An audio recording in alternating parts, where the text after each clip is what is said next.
বিসমিল্লাহির রহমানির রহিম। সুপ্রিয় শিক্ষার্থীরা, আশা করি তোমরা আল্লাহর অশেষ রহমতে সুস্থ আছো। আমিও আলহামদুলিল্লাহ ভালো আছি। আমরা দুইটি ক্লাস নিয়েছি তোমাদের সাথে, দুটি ক্লাস নিয়ে আমরা আলোচনা করেছি। যেহেতু তোমাদের অনলাইন ক্লাস,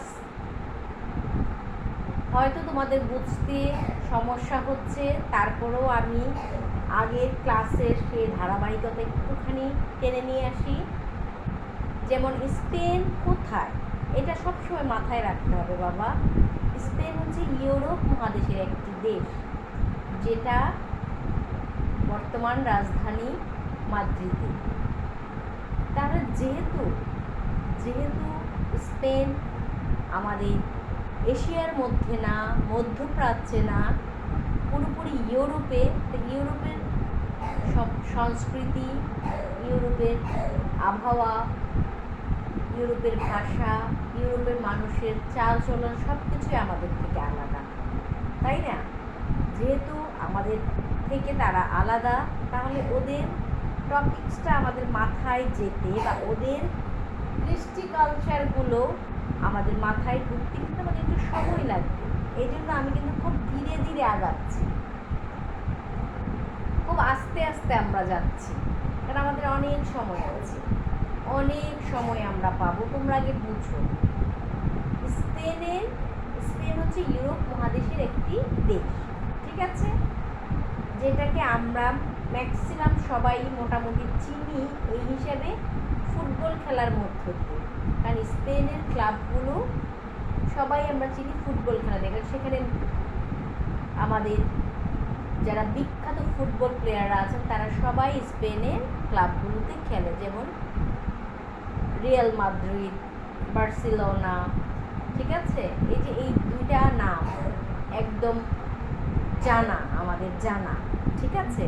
আমরা যেমন লিওনেল মেসি, নেইমার, আরও যারা ক্রিস্টিয়ানো রোনালদো, ওনারা খেলেন এই স্পেনের ক্লাবগুলোতে। সেই স্পেনটাকেই আমরা কিন্তু পড়ছি, ঠিক আছে? তার থেকে আলাদা কিছু না। এই স্পেনটা একসময় আমরা দেখলাম যে কারা রাজত্ব করেছিল সেখানে? খ্রিস্টান গথিকরা যখন রাজত্ব করে, গথিক রাজাদের সময় স্পেনে একটা মানে কুসংস্কার আচ্ছন্ন সময় পার করে। অনেক অত্যাচার সেই সময় সেই সমাজের মানুষদেরকে সহ্য করতে হয়। সমাজটাও কয়েকটা শ্রেণীতে বিভক্ত হয়ে পড়ে। রাজনৈতিক দিক থেকে যদি আমরা দেখি, সেখানে কোনো কেন্দ্রীয় শাসনই ছিল না। আমরা এগুলো দেখেছি। বিভিন্ন ঘটনা প্রবাহের মধ্য দিয়ে স্পেনের তিন দিকে জল, একদিকে স্থল থাকা দণ্ডায়মান স্পেন কী করেছিল? এই অসহ্য যন্ত্রণা, স্পেনের জনগণ তখন এই অসহ্য যন্ত্রণা থেকে মুক্তি পাওয়ার জন্য তারা একটা মুক্তি দূতকে খুঁজছিল। ঠিক স্পেন থেকে মাত্র 17 মাইল, স্পেন থেকে মাত্র 17 মাইল দূরে কি মনে আছে? উত্তর আফ্রিকা।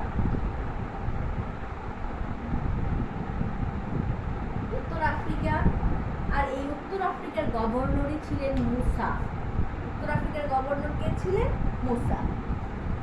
স্পেনের যত অশান্তি, স্পেনের যত ঝামেলা, স্পেনের যত অকারেন্স, এগুলো থেকে জনগণ মুক্তির আশায় কোথায় যেত? এই 17 মাইল দূরে উত্তর আফ্রিকায়। উত্তর আফ্রিকায় তখন মুসলিম শাসন বিদ্যমান ছিল। এই মুসলিম শাসক তখন কি করলেন? সমস্ত কিছু শুনে তিনি উত্তর আফ্রিকা থেকে তার সেনাপতিকে পাঠানোর মনস্থির করলেন। তাহলে আমাদের আজকে মূল জিনিসটাই হচ্ছে যে মুসলমানদের স্পেন জয়ের কারণ। আমরা গত ক্লাসগুলোতে পড়েছিলাম যে স্পেনের অবস্থা, স্পেনের ভৌগোলিক অবস্থান। এখন যে মুসলমান যে স্পেনটা জয় করলো, তার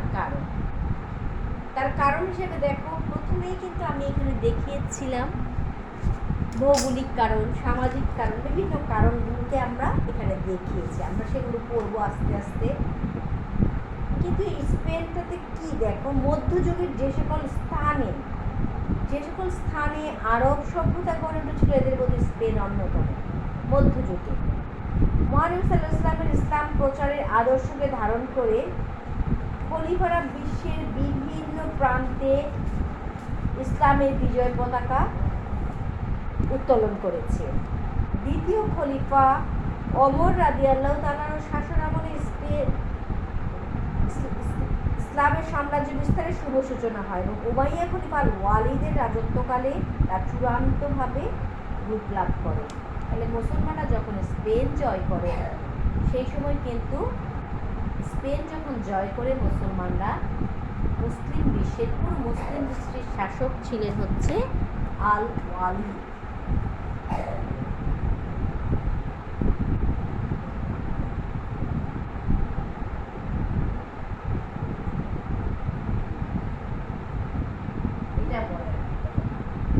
আর এখন আমরা যেগুলোকে দেশ হিসাবে বলি, দেশ হিসাবে জানি, সেগুলো ছিল আগে মুসলমানদের প্রদেশ। ওখানে তারা বিভিন্ন গভর্নরদেরকে রাখত। ঠিক আছে, এখন যে আমাদের যেমন 64টা জেলা, সেই সময় এই দেশগুলোই ছিল কিন্তু প্রদেশ।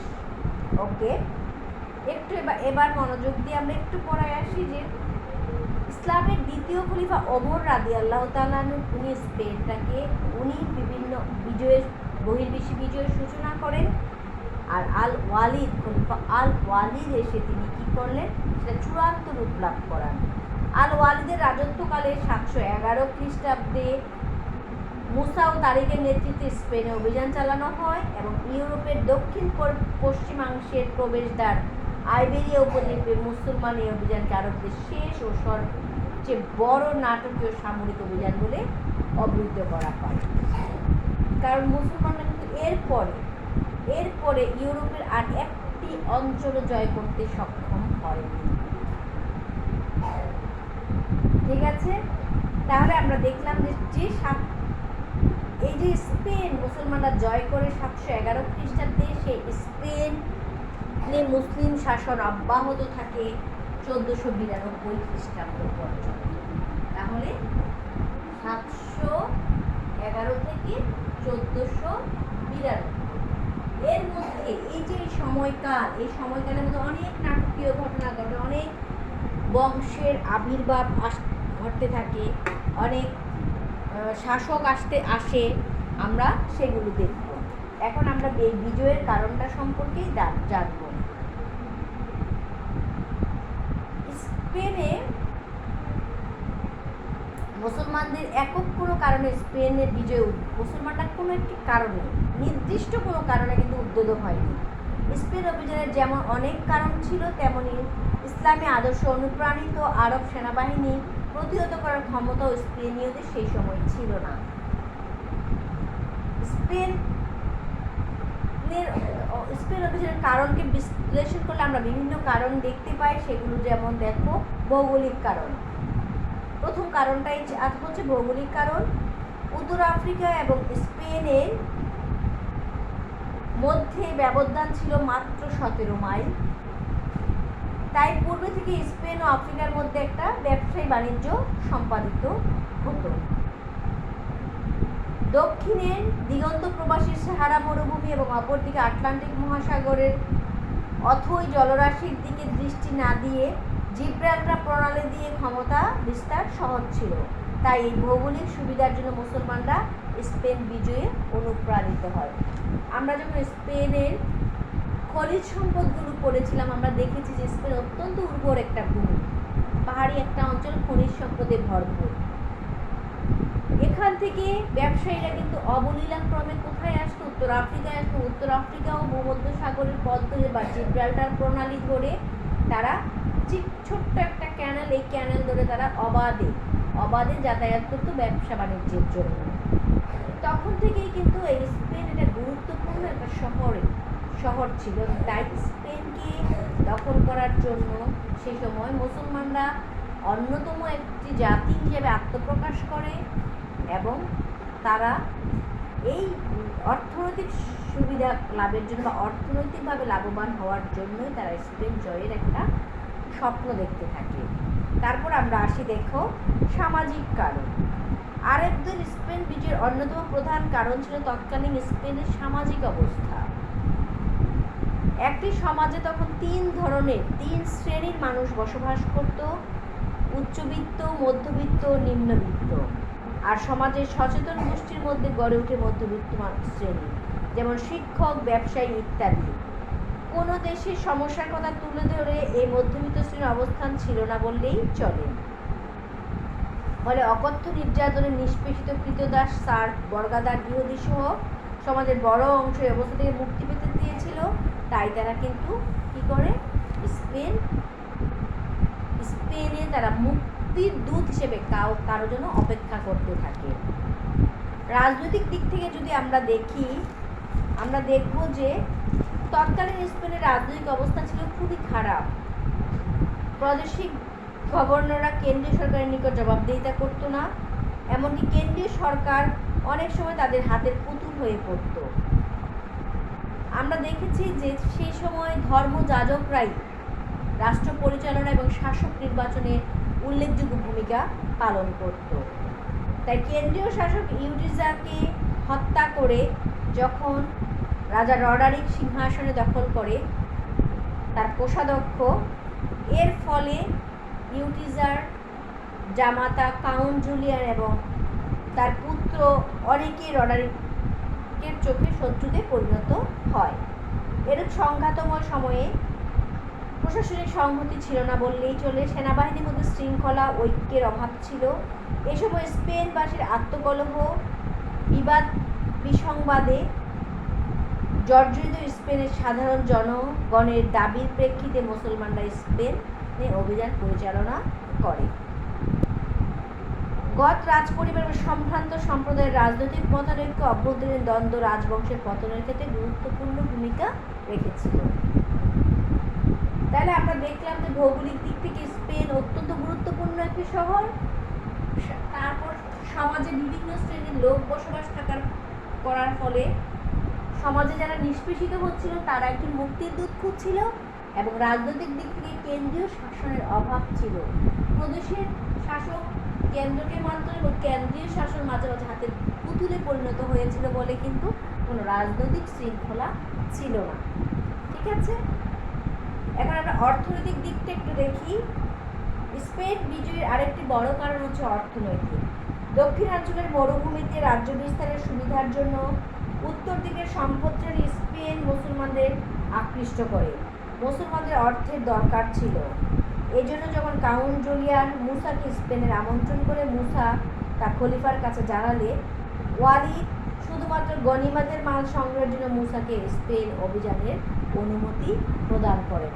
কারণ যুদ্ধে যে অঞ্চল জয়লাভ করে সেই অঞ্চলের অর্থ সম্পদগুলো কি গনিমতের অর্থ হিসেবে পরিচিত।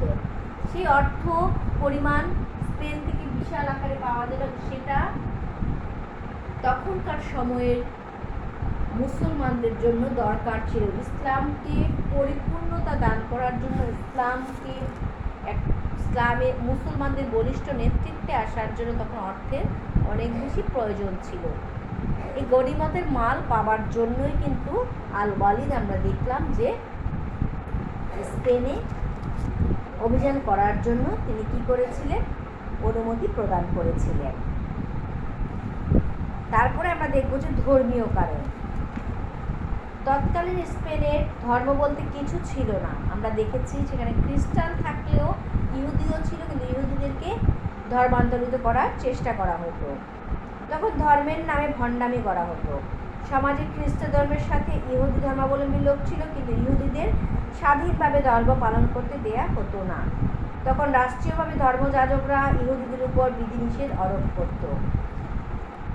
যেমন ইহুদিদের অবশ্যই খ্রিস্টান হতে হবে, কৃতদাস হতে হবে, নয়তোবা দেশ ছেড়ে পালিয়ে যেতে হবে। এমনকি ইহুদিদের ইচ্ছামতো বিয়ে পর্যন্ত করতে পারবে না। তাদেরকে আমরা পড়েছি যে অবশ্যই খ্রিস্টান রমণী অথবা মেয়ে হলে খ্রিস্টান ছেলের কাছে বিয়ে দিতে হবে। এর ফলে দেখা যায় যে একটা এই ইহুদিরা তখন নিজেদের জীবন বাঁচানোর জন্য তারা কোথায় যায়? উত্তর আফ্রিকায় যে আশ্রয় নেয় এবং তারা উত্তর আফ্রিকার গভর্নর মুসা বিন নুসাইরকে সমস্ত কিছু তারা খুলে বলে। এসব কারণে তখন এই মুক্তির দূত হিসেবে মুসলমানরা আগমন করে। সাংস্কৃতিক কারণ হিসেবে আমরা দেখি যে সাংস্কৃতিক বিকাশের জন্য সাধারণত দুটি দিক প্রয়োজন। একটা হচ্ছে পরিবেশ আর একটা হচ্ছে ধর্মীয় অবস্থা। তখন সমাজে এই দুটির কোনোটিই স্থায়ী ছিল না, সমাজে অপসংস্কৃতি ভরে গিয়েছিল। এখানে মুসলিম সংস্কৃতি সহজে বিকাশ লাভ করবে এ সুপ্ত বাসনা স্পেনে কাজ করছে। যেমন দেখো, মুসা বিন নুসাইর ছিলেন স্পেনের উত্তর আফ্রিকার গভর্নর। স্পেনবাসী মনে করছিল যে মুসাকে যদি উত্তর আফ্রিকা থেকে স্পেনের রক্ষাকর্তা হিসেবে আনা হয় তাহলে সে কী করতে পারবে? স্পেন জয় করে জনগণকে মুক্তি দিতে পারবে। তাছাড়া মুসা দুর্ধর্ষ বারবারদের ইসলামের বাণী প্রচারের নামে ব্যস্ত রাখার জন্য ও মুসলমানদের আরবদের সাথে সখ্যতা গড়ার জন্য সকলকে জিহাদের প্রস্তুত হবার আহ্বান জানান। উমাইয়া খলিফার নীতি ছিল হচ্ছে আল ওয়ালিদের নীতি ছিল রাজ্য বিস্তার নীতি। এই রাজ্য বিস্তার নীতিতে উদ্বুদ্ধ হয়ে মধ্য এশিয়া, ভারত উপমহাদেশ এবং স্পেন জয়ের পরিকল্পনা গ্রহণ করে। এশিয়া ও আফ্রিকার অধিকাংশ মুসলমান শাসন প্রতিষ্ঠা হলেও ইউরোপের কোনো দেশে তখন পর্যন্ত মুসলমানরা আসতে পারেনি। তাই স্পেনের এই দুরবস্থাকে কাজে লাগিয়ে মুসলমান স্পেন জয় করতে পারবে, সেই জন্যই তারা স্পেন জয়ের পরিকল্পনা করে। এছাড়া মুসলমানদের বিজয়ের প্রাক্কালে স্পেনের সীমান্ত ছিল অরক্ষিত। 711 খ্রিস্টাব্দে মুসা বিন নুসাইরের বাহিনী ভূমধ্যসাগরের উপকূলীয় দ্বীপ মিজারকা অধিকার করে। দুইটা দ্বীপ, এই দুইটা দ্বীপের কথা একটু মনে রাখবে। দুইটা দ্বীপের নাম আমি বললাম, উপকূলীয় দুইটা দ্বীপ। যেমন আমাদের উপকূলীয় দ্বীপ আছে কি সেন্ট মার্টিন দ্বীপ, ঠিক আছে, উপকূলে। তারপরে হচ্ছে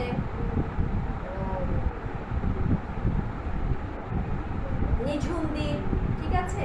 এই যে এগুলো হচ্ছে আমাদের উপকূলীয় দ্বীপ। ঠিক স্পেনের এরকম দুটা উপদ্বীপের নাম উপকূলীয় দ্বীপের নাম বললাম আমি, সেটা হচ্ছে মিনারকা, মেজরকা।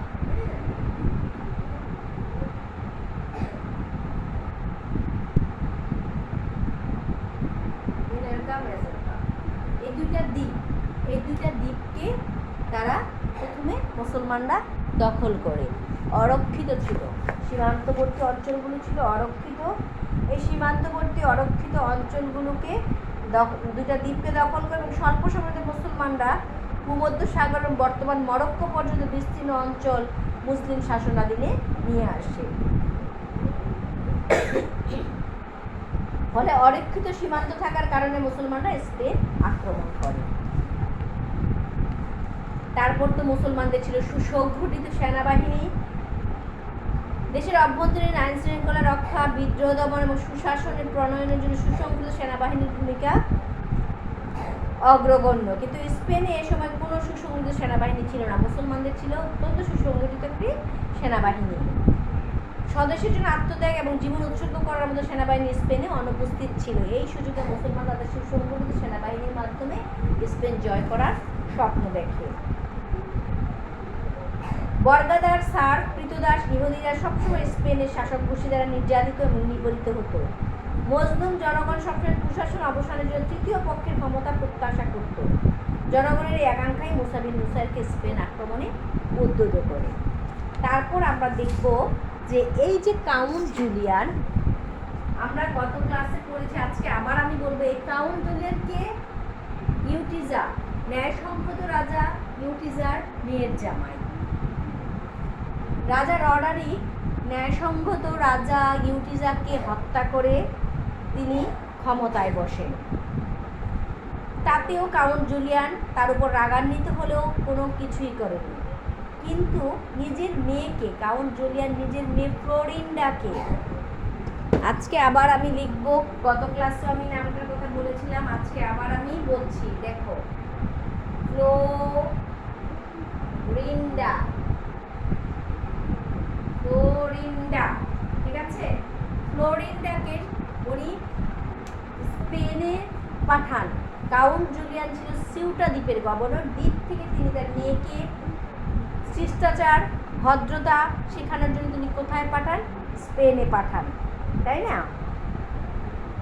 স্পেনে তিনি পাঠান, কিন্তু সেই সময় কি করা হয়? তার সাথে অসম্মানজনক আচরণ করে। কে করে? রাজা রডারিক, স্পেনের রাজা রডারিক। রডারিকের নামটা তোমরা মনে রাখতে হবে বাবা, রডারিক, রডারিক, হ্যাঁ, রডারিক, রাজা রডারিক। এই যে এতে ক্ষিপ্ত হয় কে? Count Julian. তারপরে কাউন্ট জুলিয়ানও কিন্তু কি করে? যে মুসা বিন নুসাইরকে আমন্ত্রণ জানায়। আমরা একটু তারটাও পড়ি। স্পেনে মুসলমানদের আক্রমণের মূল কারণ হিসেবে ধরা হয় টলেডোর সিউটা দ্বীপের গভর্নর কাউন্ট জুলিয়ানের আমন্ত্রণ। অবৈধভাবে শ্বশুর ইউটিজাকে অপসারণ করার পরেও তিনি রডারিকের বশ্যতা স্বীকার করেন। শ্বশুর তৎকালীন সমাজের রীতি অনুযায়ী রাজকীয় আদব কায়দা, শ্বশুর ইউটিজাকে অপসারণ করার পরেও তিনি কী করেন? রডারিককে মেনে নেন। কিন্তু তৎকালীন সমাজের রীতি অনুযায়ী রাজকীয় আদব কায়দা শিক্ষা দেওয়ার জন্য তিনি তার মেয়ে ফ্লোরিন্ডাকে রাজা রডারিকের দরবারে রাখেন। রাজা রডারিক তার মেয়েকে অপমান করলে সেখানে সেই অপমান তিনি আর গ্রহণ করতে পারেননি। ঐতিহাসিক পিকি হিস্ট্রি ভাষায় বলা হয় যে রডারিক ফ্লোরিন্ডাকে অপমান করলে সে অপমানের কথা পত্রের মাধ্যমে তিনি পিতাকে অবগত করেন বা পিতাকে জানান। তার বাবা কাউন্ট জুলিয়ান তখন ক্ষিপ্ত হয়ে তিনি মুসা বিন নুসাইরের সাথে যোগাযোগ করেন এবং মুসা বিন নুসাইরকে তিনি তার আমন্ত্রণ জানান স্পেন আক্রমণ করার জন্য সর্বপ্রকার সহযোগিতা করার তিনি আশ্বাস দেন। এই আশ্বাস তিনি পেলেন। এখন কিন্তু রেড সিগন্যাল পেয়ে গেছেন যে তিনি এখন কী করবেন? স্পেনে আসবেন। আরেকটা হচ্ছে মুসা বিন নুসাইরের সেনাপতি ছিলেন তারেক বিন জিয়াদ। তারেক বিন জিয়াদ তিনি আফ্রিকা থেকে সমুদ্রপথে স্পেনে অভিযান পরিচালনা করবেন, এটা ছিল তার স্বপ্ন। এই স্বপ্নকে তিনি কাজে লাগিয়ে বা এই স্বপ্নকে তিনি হাতিয়ার করে তিনি যখন মুসা বিন নুসাইরের অনুমতি প্রাপ্ত হলেন, তিনি কাল বিলম্ব না করে স্পেন অভিমুখে রওনা দেন। ঠিক আছে? তাহলে আমরা এই যে কয়েকটা কারণ তোমাদেরকে বললাম, আমি আবার এগুলো বলছি। যখন মুসলমানরা স্পেন জয়ের চিন্তা করে, ইউরোপ মহাদেশের একটি দেশ, সেই সময় স্পেনের মাত্র 17 মাইল দূরে ছিল উত্তর আফ্রিকা। আর পুরো মুসলিম বিশ্বের শাসক ছিলেন তখন কে? আল ওয়ালিদ। আল ওয়ালিদ ছিলেন সাম্রাজ্যবাদী শাসক। তিনি সে সময় মধ্য এশিয়া, ভারত উপমহাদেশ, সেই সাথে ইউরোপের অন্যতম একটি দেশ স্পেন তার সময় বিজিত হয়। ঠিক আছে?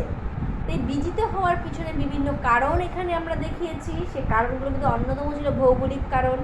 আমি বলেছি যে স্পেন অত্যন্ত গুরুত্বপূর্ণ একটি শহর, কারণ তার 3 দিকে জল, একদিকে ভূমধ্য সাগর, আরেকদিকে হচ্ছে আটলান্টিক মহাসাগর, দুটিকে একত্রিত করেছে একটা ক্যানেল, একটা প্রণালী, যা জিব্রাল্টার প্রণালী নামে পরিচিত। এই প্রণালী ধরে মাত্র 17 মাইল দূরে উত্তর আফ্রিকা তারা যাতায়াত করতো। কেন? ব্যবসায়িক কাজে।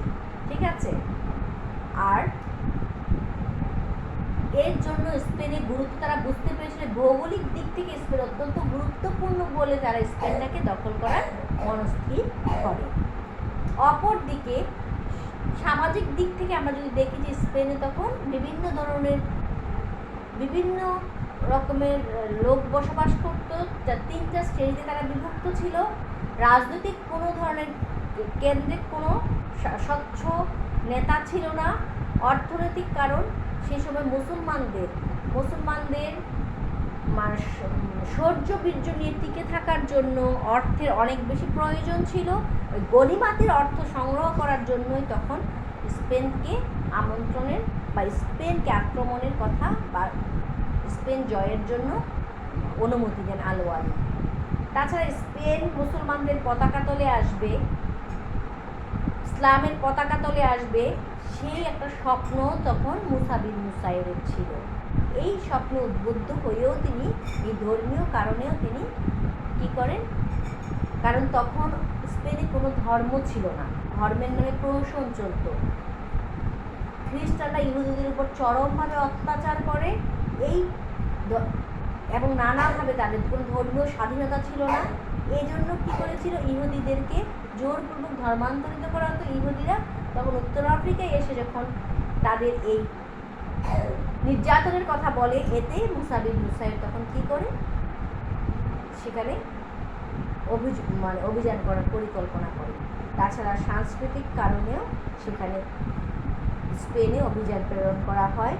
এবং স্পেন যখন মুসলমানরা অভিযান করে, সেখানে কোনো তাদেরকে বাধা দেওয়ার মতো কোনো সুসংগঠিত সেনাবাহিনী ছিল না।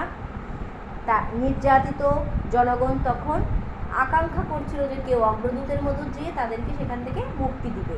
সর্বোপরি ইউটিজারকে হত্যা করে রাজা রডারিক যখন ক্ষমতায় বসে, তার মেয়ের জামাই কাউন্ট জুলিয়ান সেটা মেনে নিয়ে কী করে, রাজা রডারিকের বর্ষতা স্বীকার করে। কিন্তু তিনি তার মেয়েকে যখন তিনি পাঠান তার শৃঙ্খলা, শিষ্টাচার, ভদ্রতা শেখানোর জন্য স্পেনে, রাজা রডারিকের দরবারে সেই সময় ফ্লোরিনটাকে অপমান করা হয়। আর এই অপমানের কথা যখন তার বাবাকে অবগত করেন, এতে কাউন্ট জুলিয়ান তখন ক্ষিপ্ত হয়ে মুসা বিন নুসাইরকে আমন্ত্রণ জানান স্পেন আক্রমণ করার জন্য সর্বপ্রকার সহযোগিতার আশ্বাস প্রদান করে। আর মুসা বিন নুসাইরের অন্যতম সেনাপতি ছিল তারেক। ইউরোপ মহাদেশের একটি দেশ জয় করবে, এটা তার স্বপ্ন ছিল। যখন এই স্বপ্ন বাস্তবে পরিণত হওয়ার পথে, সে সময় এটাকে পুরোপুরিভাবে বাস্তবায়িত করার জন্য তিনি কি করলেন, তিনি মুসা বিন নুসাইরের আদেশক্রমে 8টি জাহাজ নিয়ে তিনি আসেন। কোথায়? স্পেন অভিমুখে রওনা দেন। 711 খ্রিস্টাব্দে তারেক বিন জিয়াদের নেতৃত্বে 4টি যুদ্ধজাহাজ প্রেরণ করেন মুসা বিন নুসাইর। তারিক ভূমধ্য সাগর ও আটলান্টিক মহাসাগর সংযোগকারী জিব্রাল্টার প্রলে অতিক্রম করে তিনি একটি পার্বত্য এলাকায় অবতরণ করেন। প্রথমে তিনি একটি পার্বত্য এলাকাতে অবতরণ করেন এবং সেখানে তিনি নামেন। জাহাজ থেকে নেমে তিনি কি করলেন, দাঁড়ান। তার তরবারির মাধ্যমে তিনি সেই মাটিকে স্পর্শ করেন। তিনি প্রথম যে জায়গায় অবতরণ করেন সেই জায়গাটির নাম, তার নামানুসারে রাখা হয় কি, জাবালুত তারিক। তাহলে জাবালুত তারিক কি, তোমাদের এক কথার উত্তর আসে। জাবালুত তারিক হচ্ছে কি বলো, একটি স্থানের নাম, একটি জায়গার নাম, এক কথায়। আর এত কিছু বলার দরকার নেই যে তারিক যেখানে দাঁড়িয়েছে তার নাম জাবালুত তারিক, দরকার নাই, একটা জায়গার নাম। এখানে তিনি দাঁড়ান এবং দাঁড়িয়ে তিনি সবগুলি তার জাহাজগুলোকে তিনি ধ্বংস করে দেন। তখন সেনাবাহিনীর পথ কি ছিল বলো, সেনাবাহিনী কি পথ ছিল?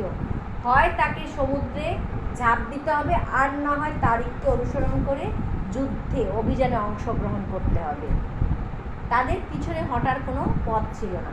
তারিক তখন একটি জ্বালাময়ী ভাষণ দেন এবং সেই ভাষণের মাধ্যমে তিনি তার সেনাপতিদেরকে বা সৈনিকদেরকে তিনি উজ্জীবিত করেন।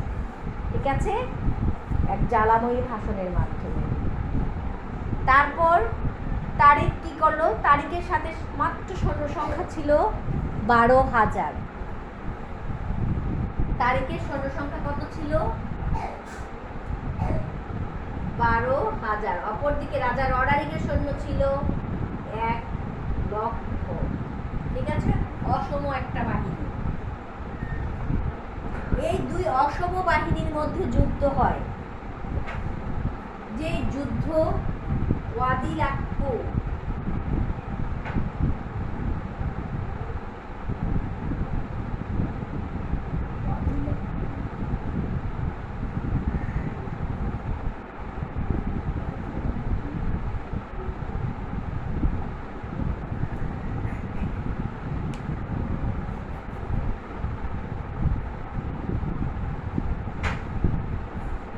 তারিক বিন জিয়াদ এবং রাজা রডারিকের মধ্যে দুই অসম বাহিনীর যুদ্ধ হয়। যুদ্ধ ওয়াদি লাক্কু নামক স্থানে বা ওয়াদি লাক্কু নামক প্রান্তরে দুই অসম বাহিনীর যুদ্ধ হয়। যুদ্ধে রাজা রডারিক সম্পূর্ণরূপে পর্যদস্ত হন এবং নদী বক্ষে ডুবে তিনি মারা যান এবং তারিক বিন জিয়াদ বিজয় লাভ করে। এই খবর পেয়ে মুসা বিন নুসাইর তাকে সাহায্য করার জন্য নিজে সেনাবাহিনী নিয়ে আসেন এবং তারিক বিন জিয়াদ এবং মুসা বিন নুসাইরের সম্মিলিত বাহিনী 711 থেকে 713 খ্রিস্টাব্দে 2 বছরের মধ্যে স্পেন জয় করেন। প্রথমে স্পেনের দক্ষিণাঞ্চল জয় করেন,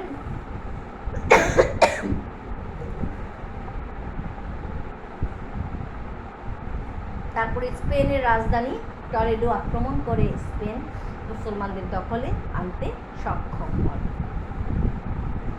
তাহলে আজকে আমি এই ঘটনা প্রবাহ থেকে নেক্সট ক্লাসে আবার শুরু করব। তোমরা শুধু আজকে ঘটনাটা জানো।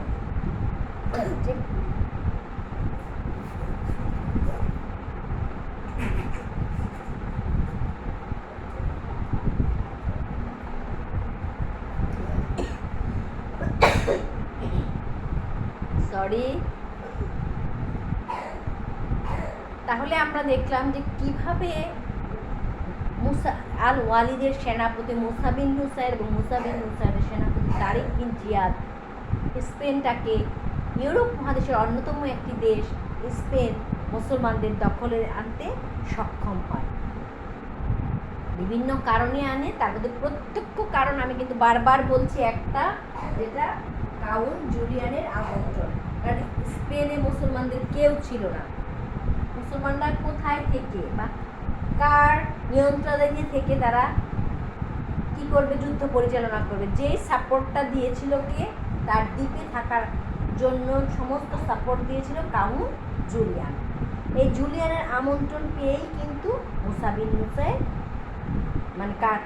স্পেন আক্রমণ করার জন্য তার সেনাপতিকে পাঠিয়েছিলেন। ঠিক আছে, তাহলে আমরা দেখলাম যে তাহলে স্পেন যখন মুসলমানরা আক্রমণ করে বা জয় করে, স্পেনের রাজা কে ছিল? 1 নাম্বার রাজা রডারিক।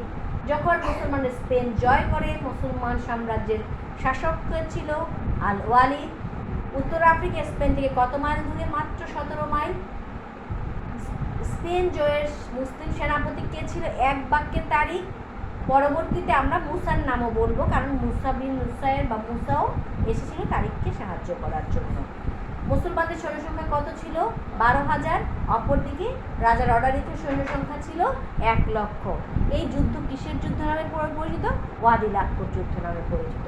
তোমরা শুধু শুনবে, আমি বারবার বলছি, এখন তোমরা যদি আমার বইটা নিয়ে পড়ো তোমাদের মাথায় কিছুই ঢুকবে না। আমি কয়েকটা ক্লাস তোমাদের আলোচনা করব। আমি যখন আমার বইটা লাগবে বাবা, আমি নিজেই তোমাদেরকে বলবো। আমার কথাগুলো শোনো, আমার সাথে আমার কথাগুলো শুনে শুনে তো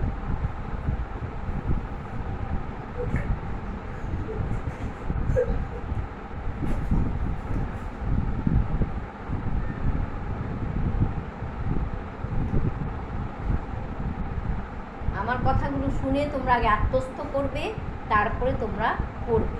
এখানে মুখস্থ করার কিছু নেই বাবা। বারবার কথাগুলো শুনে শুনে শুনে শুনে তোমরা আত্মস্থ করবে এবং জানবে। ঠিক আছে, তাহলে আজকে আর বেশি কথা বাড়াবো না, আজকে এই পর্যন্তই থাক। নেক্সট ক্লাসে আমি আবার তোমাদের এটা নিয়ে আলোচনা করবো। আমি একটা প্রশ্ন কয়েকবার আলোচনা করব, কোনো সমস্যা নেই। কয়েকবার আলোচনা করব, তোমরা শুনবে আগে, বুঝবে। এটা আমাদের চেয়ে একটু কঠিন হতেই পারে, তাই না? এটা একটা অন্য কান্ট্রির, অন্য মহাদেশের একটা গল্প। ঠিক আছে, কিভাবে আমরা সেটাকে নিজেদের আয়ত্তে নিয়ে এসেছিলাম। তাহলে একটু শুনতে শুনতে তোমাদের আয়ত্তে চলে আসবে ইনশাআল্লাহ। ঠিক আছে, আজকে এই পর্যন্তই থাক বাবা, সবাই ভালো থেকো। Thank you all.